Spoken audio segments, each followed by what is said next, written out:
Hello my dear lovely students, मैं आनंद कुमार कर्ण अपने YouTube channel A Karan's classes India's number 1 Nag Mandir Mishra टोला दरभंगा से आप सबों का इस अपने यूट्यूब चैनल पर हार्दिक स्वागत और अभिनंदन करता हूं।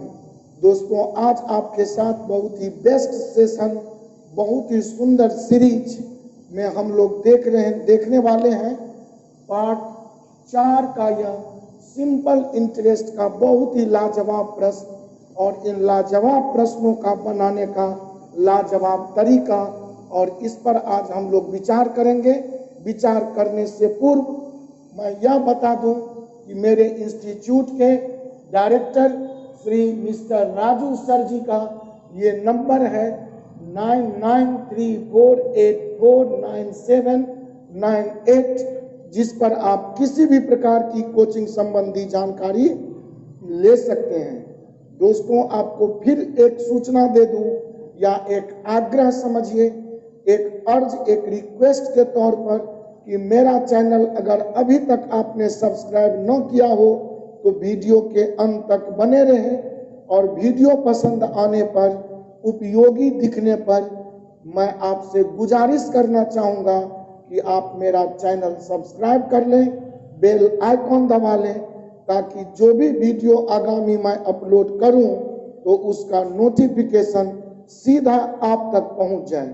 तो मैं अगला प्रश्न आपके स्क्रीन पर रख रहा हूं। आपके स्क्रीन पर मेरा आज के सेशन का पहला क्वेश्चन दोस्तों ये रहा। हाँ दोस्तों, प्रश्न आपके स्क्रीन पर दिख रहा होगा। बहुत सुंदर प्रश्न और सुंदर तरकीब से प्रश्न को बनाएंगे।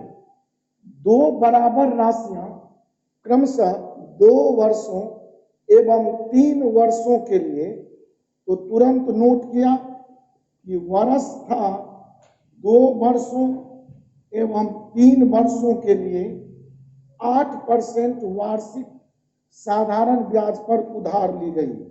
तो 8%, 2 वर्ष पर भी 8% लिया गया होगा और 3 वर्षों के लिए भी 8% लिया गया होगा। प्रश्न है, यदि दोनों राशियों से प्राप्त ब्याजों में अंतर 56 रुपया थी, अगर दोनों समान राशियां थी और दोनों समान राशियां समझ लूं धनराशि 1 यूनिट, तो 1 यूनिट पर 2 वर्षों में 8% से इंटरेस्ट दोस्तों आएगा 16%, और 1 यूनिट मूलधन या प्रिंसिपल पर 3 वर्षों का 8% से इंटरेस्ट आएगा 24%। और अब अगर मैं देखूं कि इन 16% और 24% में मेरा डिफरेंस कितने का है, तो मैं समझ सकता हूं कि 24 में 16 गया, 8% का डिफरेंस है। और प्रश्न कहता है कि यदि दोनों राशियों से प्राप्त ब्याजों में अंतर 56 रुपया थी, 56, तो मेरा सूत्र कहता है अंतर था बराबर अंतर था।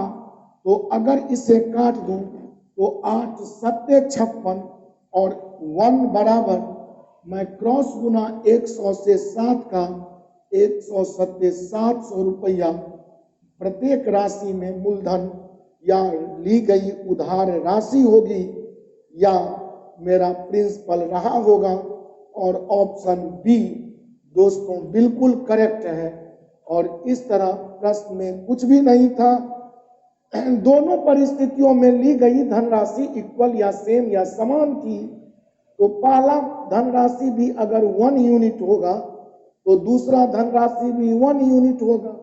पहला 2 वर्षों के लिए 8% से 16% 80% इंटरेस्ट आया होगा, और यहाँ पर 80% जो रेट का परसेंट था, रेट ऑफ परसेंट, यह 8% प्रत्येक स्थिति में था। तो यहाँ 8 या 24%, तो कहेंगे 24%, 16% अथवा 16% और 24% में अंतर माने माइनस 8% का था, लेकिन अंतर कहता है दोस्तों 56 रुपये का था। तो मेरा साधारण सा सूत्र है, शुरू से कह रहा हूं कि इक्वल लिखने का तरीका, तो प्रश्न कहेंगे ब्याज में अंतर था बराबर ब्याज में अंतर था 8% अगर 56 था तो 100% या 1 यूनिट मेरा 700 रुपया रहा होगा। और इस तरह आपका दोस्तों यह पहला प्रश्न समाप्त हुआ। नेक्स्ट क्वेश्चन आपके बोर्ड स्क्रीन पर ये रहा। जी हाँ दोस्तों, मेरे लवली स्टूडेंट्स, अगला प्रश्न आपके स्क्रीन पर, आपके मोबाइल स्क्रीन पर दिख रहा होगा। बहुत ही बेहतरीन क्वेश्चन है और यह प्रश्न मैं आपको पहले पूरा पढ़कर सुनाता हूं। एक व्यक्ति 10,000 रुपया का ऋण लेता है। इसका एक भाग वह 8% की वार्षिक की दर पर एक बैंक से लेता है और 10% की वार्षिक दर पर दूसरे बैंक से लेता है। वह कुल ब्याज के रूप में 950 रुपया का वार्षिक भुगतान करता है। तदनुसार उसका पहला बैंक से लिया गया ऋण क्या था? बहुत ही बेहतरीन क्वेश्चन। और इसको बनाने के तरीके दोस्तों आपको समझा दूं कि मैक्सिमम टीचर्स स्टूडेंट्स या बुक्स अलजेब्रिक स्टाइल से बनाता है। कुछ टीचर, कुछ स्टूडेंट, कुछ बुक्स इसे एलिगेशन माध्यम से भी बनाते हैं, मिश्रण माध्यम से। लेकिन मैं आपको यहाँ पर एक बहुत ही बेहतरीन चीज सिखा रहा हूँ और ऐसे प्रश्नों का हल अगर आप चाहें तो नन पेन ड्रॉप मेथड, बिना कलम कॉपी की सहायता से मौखिक बना सकते हैं। कैसे? चलिए विचार करता हूं। आपको देखना है कि 10,000 रुपये का ऋण कोई लिया, चलिए, लेकिन ये 10,000 रुपया संयुक्त ऋण, संयुक्त लोन, कंबाइंड लोन के रूप में कहीं एक संस्था, एक महाजन अथवा एक बैंक से नहीं लिया, बल्कि ये 10,000 रुपये की राशि दो बैंक से या दो महाजन या दो संस्था से ऋण या लोन के रूप में लिया।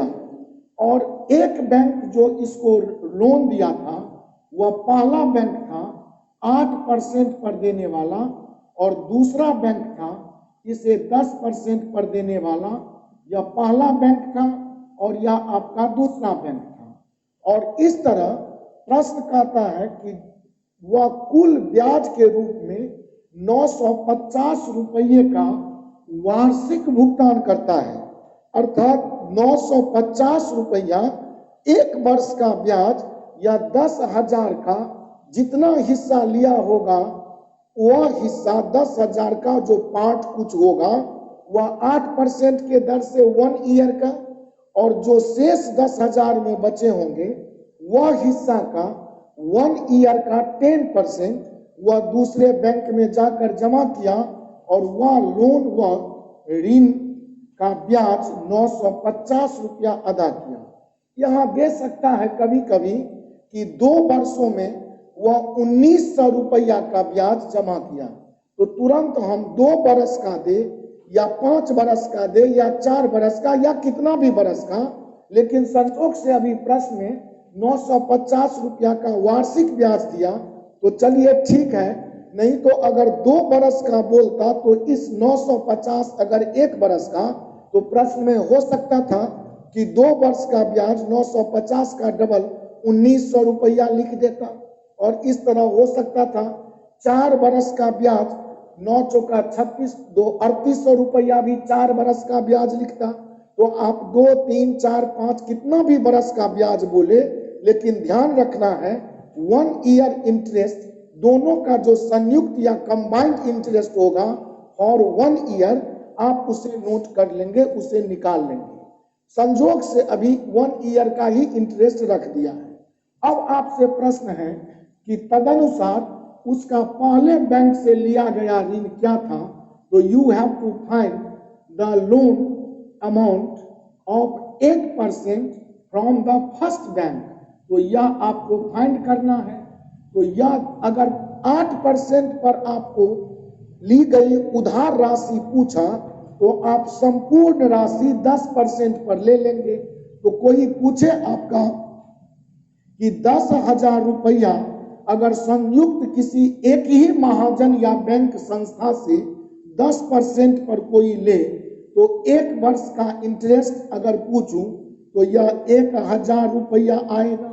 लेकिन यहाँ पर देख सकते हैं आप 950 रुपया आया है। स्वाभाविक है, क्योंकि कुछ भाग तो वह 8% पर लिया था, तो आप यह संपूर्ण हिस्सा जो एक ही मान लिया उसमें से 1 वर्ष का यह इंटरेस्ट माइनस कर लेंगे। तो 1000 में 950 हटा दूं तो आपका यह डिफरेंस 50 रुपया आएगा। अब मैं आपसे सवाल करूं कि ऐसा 50 रुपये का डिफरेंस क्यों आया, तो आप कह सकते हैं कि आपने सबको तो 10% मान लिया, जबकि कुछ हिस्सा 8% पर भी ली गई थी। तो यह दोनों जो रेट परसेंट दिया गया है दोनों बैंक का, उसमें देख लें कि 10% और 8% में अंतर कितने का है। तो स्वभावतः तुरंत बोलेंगे 2%। तो मेरा सूत्र कहता है अंतर है बराबर अंतर है। तो अंतर है 2% का, लेकिन अंतर है 50 का। तो अगर 2% का अंतर 50 हो, तो अगर 1 यूनिट की बात करूं तो 25 से काटकर 1 यूनिट मेरा 100 गुने 25 अर्थात 2500 निकल कर आ जाएगा। और आपने माना था 10% पर काम किया था, तो आपका आंसर 25% पर आ जाएगा, और सॉरी 8% पर आ जाएगा, और आपका ऑप्शन ए बिल्कुल सही आ गया। अगर आपसे 10% पर पूछा होता तो संपूर्ण धन आप 8% पर 10,000 का 8% आप सीधा निकालते तो 800 होता। जबकि देख सकते हैं यहाँ पर इंटरेस्ट रखा है 950, तो 950 और 800 में अंतर तब आप 150 का कहते, लेकिन अंतर 2% का ही होता। तो 2% अगर 150 हो तो 100%, 2 से 75 मरतबे काट कर 100 का 75 से गुना 1 यूनिट आपका 7500 हो जाता। और इस तरह आपका यह 10% पर ली गई उधार राशि होता। और 2500 और 7500 को आप जोड़कर देख लें तो रियली 10,000 रुपया लोन लिया गया था। फिर आपको एक बार समझा दूं, संपूर्ण लिया गया राशि 10%, जिसका कुछ हिस्सा 8% पर, कुछ हिस्सा 10% पर। 1 बरस का ब्याज मेरा 950 दिए हुआ था, 8% पर लिया गया उधार पूछा है। संपूर्ण को हम तुरंत जिस पर पूछेगा उसका जस्ट दूसरा मान लूंगा, उसे छोड़ दूंगा। पूछेगा 8% पहला पर तो तुरंत दूसरा पर काम शुरू करूंगा। 10,000 का 10% कोई भी कह सकता है 1,000, और देखेंगे यह 1,000 जो 1 बरस का ब्याज है और यह 1 बरस का जो संपूर्ण ब्याज है, उस ब्याज में अंतर कितने का आया, 50 का। यह अंतर यह दोनों ब्याज के रेट परसेंट में अंतर के कारण है। तो अपना सूत्र कहता है अंतर है बराबर अंतर है, तो 1 बराबर छूम अंतर है, और आपका आंसर बहुत मजे में आ जाएगा। और इस तरह दोस्तों ऐसे प्रश्नों को किसी अन्य विधि से बनाने की अपेक्षा मेरे समझ में इस विधि का प्रयोग करना मौखिक, सरल, सहज, सुगम और बहुत ही फायदेमंद, लाभकारी, उपयोगी है। तो आपसे गुजारिश है कि आप इस कॉन्सेप्ट को अपने ब्रेन रूपी सॉफ्टवेयर में सेटल कर लें। और एक बात और समझा दूं कि यहाँ अगर 1 बरस का ब्याज रखा था 950, तो वाह वाह, अगर 4 बरस का ब्याज होता तो संपूर्ण ब्याज को 4 से भाग लगाकर 1 बरस का ब्याज निकाल देता। और इस तरह अंतर है बराबर अंतर रखकर मजे में प्रश्न का आंसर ले लूंगा। और आपका यह दूसरा प्रश्न समाप्त हुआ। मैं अगले प्रश्न की ओर चल रहा हूं, और नेक्स्ट क्वेश्चन आपके बोर्ड स्क्रीन पर ये रहा। जी हाँ दोस्तों, अगला प्रश्न आपके मोबाइल स्क्रीन पर दिख रहा होगा। बहुत ही बेहतर प्रश्नों पर आज विचार कर रहा हूं, और उतनी ही बेहतरीन तरीकों का quick and fast magical step से, मैजिकल स्टाइल से उन प्रश्नों को बनाने का तरीका भी मैं आपको समझा रहा हूं। मुझे पूरा विश्वास है कि आप इस मैजिकल तरीके को, इस बेहतरीन मेथड को समझने का प्रयास करेंगे और अपनी सफलता आगामी परीक्षाओं के लिए सुनिश्चित करेंगे। तो दोस्तों चलता हूं, नेक्स्ट क्वेश्चन देख रहा हूं। कृष्णा ने एक बैंक से कुछ राशि 8% वार्षिक साधारण ब्याज की दर पर उधार ली। तो चलिए, राशि क्या था पता नहीं, लेकिन रेट था 8% पर उधार लिया और उसने वही राशि 12% वार्षिक दर पर सुमन को दे दी। यही राशि या 12% पर सुमन को दे दी। तदनुसार यदि 12 वर्ष बाद तदनुसार उसे 12 वर्ष बाद 960 रुपये का लाभ मिला हो तो उधार ली गई राशि क्या थी? समझेंगे क्वेश्चन। मान लीजिए कि यहां पर कृष्णा जो है वह किसी भी व्यक्ति से, किसी बैंक से, कहीं से वह 8% पर एक सर्टेन अमाउंट, एक सर्टेन प्रिंसिपल समझिए कि कोई धन उधार लिया और वह खुद अपने लिए नहीं लिया, बल्कि यह रुपया जितना उधार या कर्ज या लोन लिया था यह तत्काल उसे सुमन नाम के व्यक्ति को दे दिया, लेकिन खुद लिया था 8% इंटरेस्ट पर कृष्णा ने और 12% इंटरेस्ट पर यह तुरंत उस धन को सुमन को दे दिया। अब आप ही बताइए कि यह एक वर्ष में 8% खुद जमा करेगा और सुमन से तो 12% लेगा, तो एक वर्ष में यह बिचौलिए का काम करके दोस्तों 4% का मुनाफा कमाएगा।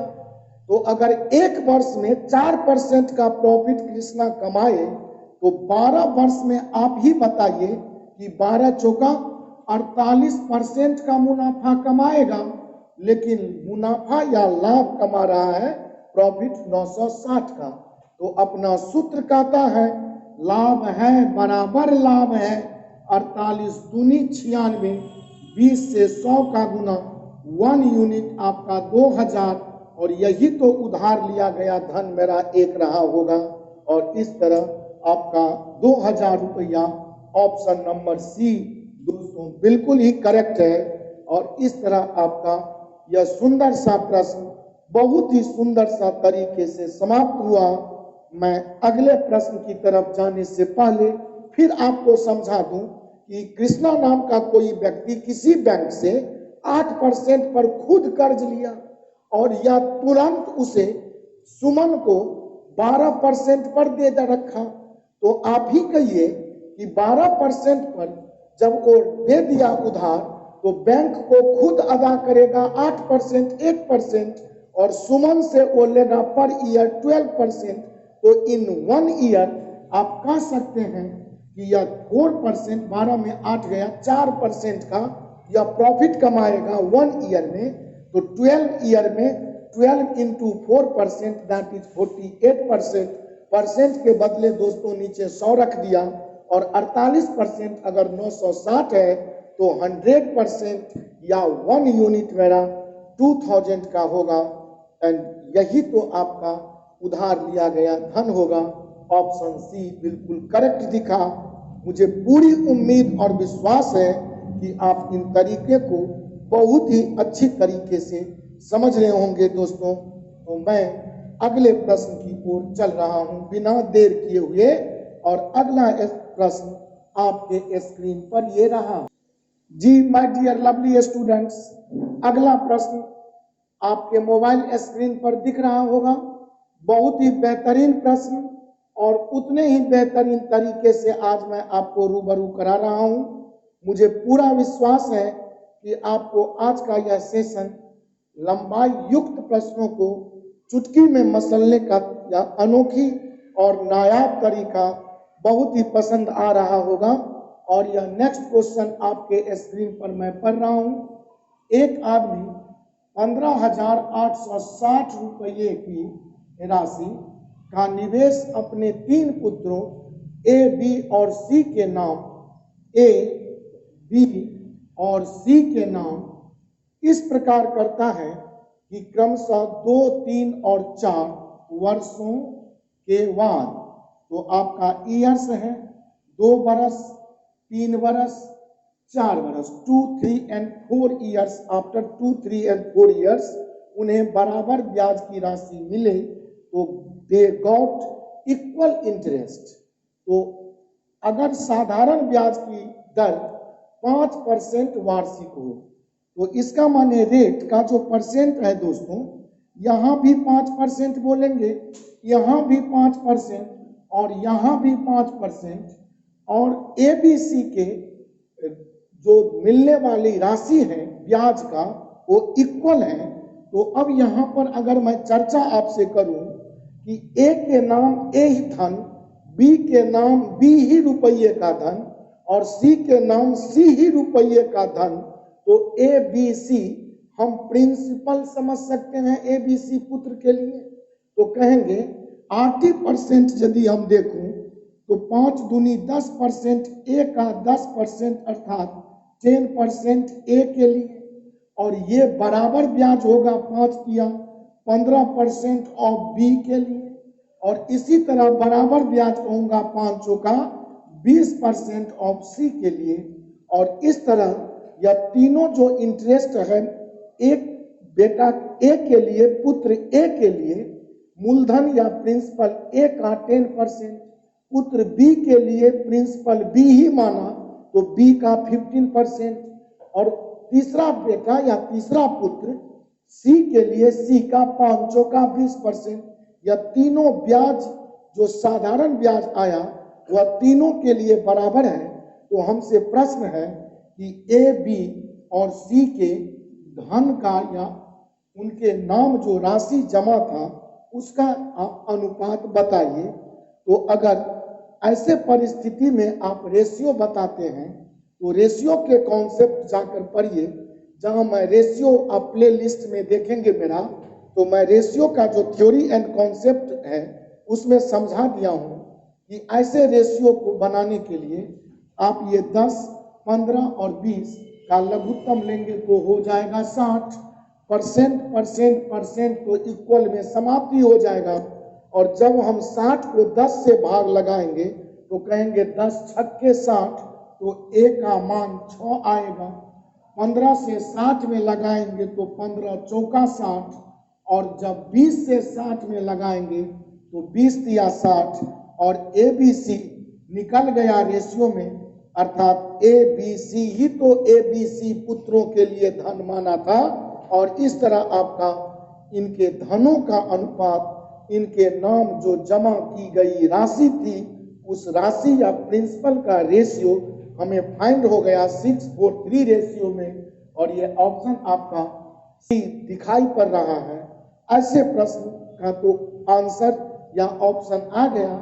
इसी प्रश्न में अगर हमसे पूछ देता कि बी का धन या सी का धन या ए का धन, तो कुछ ना करते, टोटल धन 6, 4, 10, 3, 13, और यह 13 बराबर हम 15,860 रखता, 13 बराबर 15,860, तो 1 यूनिट का मान निकाल लेता, और ए का मान पूछता तो 1 यूनिट के मान से 6 यूनिट का मान गुना करता तो ए का धन आ जाता। फिर बी के लिए भी तो 6, 4, 10, 3, 13 बराबर 15,860 रखने से 1 यूनिट का वैल्यू से अगर हम 4 यूनिट का गुना करता तो बी का मान आता, और 1 यूनिट के वैल्यू से 3 यूनिट का गुना करता तो सी का मान प्राप्त हो जाता। इस तरह यह प्रश्न में कुछ भी पूछता तो मजे में आंसर कहता, और अभी यहाँ पर 15,860 रुपये का इस प्रश्न में कोई यूज ही नहीं है, इसीलिए आपका सिर्फ रेशियो निकालकर आंसर पूछा था, मामला समाप्त हुआ। और इस तरह मुझे विश्वास है कि आज का सेशन आप बहुत मस्ती में समझ रहे होंगे। और दोस्तों, माय डियर लवली स्टूडेंट्स, मैं अगले प्रश्न पर विचार कर रहा हूं, और आज के सेशन का ये अगला प्रश्न का मतलब मेरा लास्ट क्वेश्चन होगा, जिसे आप बारीकी से देखेंगे। नेक्स्ट क्वेश्चन आपके मोबाइल स्क्रीन पर ये रहा। जी हाँ दोस्तों, बहुत ही बेहतर क्वेश्चन आपके स्क्रीन पर दिख रहा होगा, और this is the last question for today's session और टुडेज वीडियो और टुडेज वर्क। आज का यह अंतिम प्रश्न आपके साथ शेयर कर रहा हूं, इसे देखें। प्रश्न है कि नितिन ने कुछ धनराशि पहले 3 वर्षों के लिए फॉर द फर्स्ट 3 years 6% वार्षिक दर पर, तो रेट दोस्तों था 6% पर लिया। फिर आगे है अगले 5 वर्षों के लिए 9% वार्षिक ब्याज पर।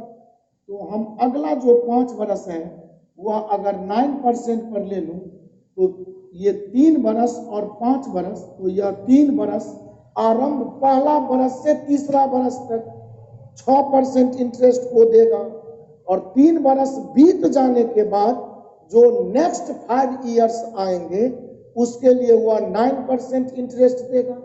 तो फिर बोलता है और 8 वर्षों बाद, तो ये 3 वर्ष पहला 3 वर्ष और दूसरा जो अगला 5 वर्ष होगा, ये 8 वर्ष तक अगर वह कर्ज अपने पास रख ले और 8 वर्ष के बाद अगर चुकाने जाएगा, तो प्रश्न है 8 वर्षों बाद 13% वार्षिक ब्याज पर ली।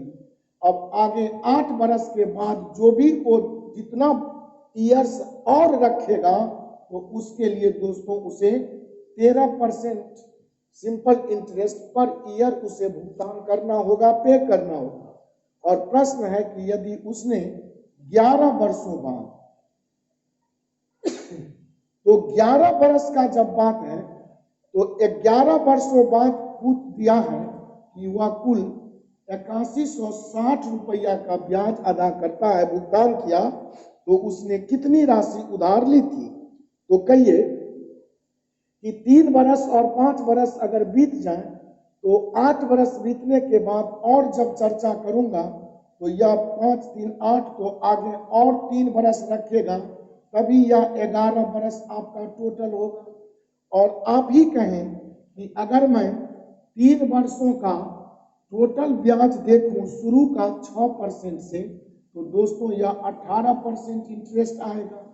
अगले 5 वर्ष का 9% से आप 9 पंचे 45%, चूंकि ब्याज मेरा 80% होता है, और लास्ट जो 3 years होंगे 11 वर्षों का 8 वर्ष बीतने के बाद, उसका 13% से 13 39% अगर वह ब्याज जमा करें, तो मैं कह सकता हूं कि टोटल ब्याज 9 8 17 5 22 4 1 7 3 4 1 5 3 8 2 10 102% का अदा किया होगा।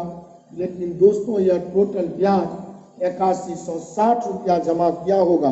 और अपना सूत्र कहता है टोटल ब्याज है बराबर टोटल ब्याज है 102 से काट लो, तो यह 80 मरतबे 102 816 होता है, और जीरो बैठा के 80 से कट गया, क्रॉस गुना 100 का 80 से कर लूं तो मेरा 1 यूनिट 8000 आ गया।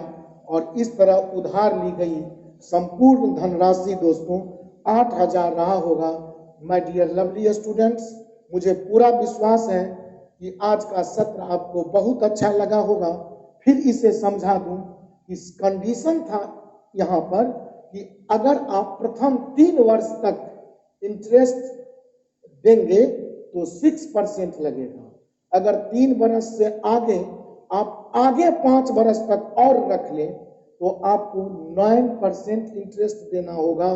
और ये 8 वर्ष बीत जाने के बाद अगर आप जिंदगी भर ही कर्ज रख लें तो आपको 13% इंटरेस्ट चुकता करना होगा। लेकिन कंडीशन समाप्त कर रहा है 11 वर्ष बाद आफ्टर 11 years वह टोटल मूलधन और ब्याज जाके जमा करता है, जिसमें ब्याज की राशि बोला गया 8160 रुपया। देख सकते हैं आप लिखा हुआ है का ब्याज भुगतान किया, तो आप देख सकते हैं 3 वर्षों का 6% से 18%, अगले 5 वर्ष का 9% से 45%, और 11 वर्ष में 3 वर्ष 5 वर्ष ये 8 वर्ष जब बीत गए तो 11 में 8 गया, 3 वर्ष बचा होगा, जिसका 13% से 13 39%। संपूर्ण ब्याज की गणना जब करूंगा तो अगर तीनों हम इंटरेस्ट को प्लस कर लूं तो वह 102% आता है, जबकि टोटल इंटरेस्ट मेरा 8160 दे रहा है। तो मेरा सूत्र कहता है, फॉर्मूला ही है, टोटल ब्याज है बराबर टोटल ब्याज है 1 यूनिट या 100% निकल गया, मेरा टोटल धन आ गया और इस तरह 8,000 रुपया मेरा संपूर्ण मूलधन रहा होगा। दोस्तों मुझे विश्वास है, या यहाँ पर आंसर टिक कर लिया, ए आंसर 8,000 रखा था। मुझे पूरा विश्वास है दोस्तों कि आज का यह सेशन आपको बहुत ही सुंदर लगा होगा और आप हमारे इस पढ़ाई से अगर संतुष्ट हुए हों, अगर इस वीडियो में बताए गए मैजिकल टेक्निक से मैं ट्रिक कभी नहीं कहता, मैं टेक्निक या कॉन्सेप्ट की बात करता हूं। अगर आप संतुष्ट हुए हों, तो अगर अभी तक आपने चैनल सब्सक्राइब न किया हो तो फिर रिक्वेस्ट और अर्ज करता हूं कि चैनल मेरा सब्सक्राइब कर लें, बेल आइकन दबा लें और आगामी वीडियो जो ही मैं अपलोड करूंगा तो नोटिफिकेशन पहले आप पर जाएगा। और इस तरह दोस्तों आज का यह क्लास समाप्त करने की इजाजत चाहिए। बहुत बहुत धन्यवाद, so much thank you, tata bye bye, फिर मिलेंगे, सो मच थैंक यू।